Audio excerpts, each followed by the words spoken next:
What are you hearing? I mean, are there any leaders on this list so far? Well, at least 8 people interviewed this weekend, Poppy and John. You know, you mentioned Cornyn and Rogers, both of them Republicans and very political, but the push for a nonpartisan pick, it's coming from both sides of the aisle. You can see here John Cornyn, a Republican from Texas, Senate Majority Whip, the second most powerful Republican in the Senate. And then, of course, there's Mike Rogers. Mike Rogers was formerly at the FBI as a special agent, a former Republican congressman from Michigan.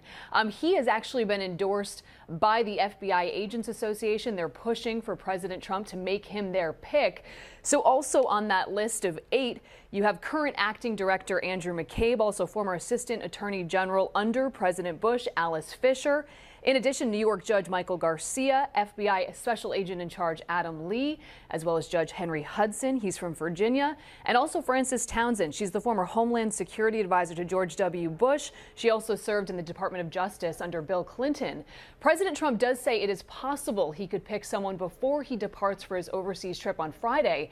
Senator Lindsey Graham, meanwhile, is telling the president, look, keep politics out of this. I think it's now time to pick somebody that comes from within the ranks or has such a reputation that has no political background at all, that can go into the job on day one. You know, who does the FBI director work for? To me, it's like appointing a judge. The president actually appoints a judge, but the judge is loyal to the law.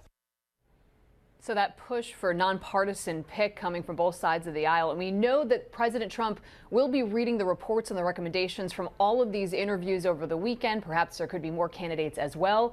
We do know that the president will meet with a few of the leading candidates himself before making his pick.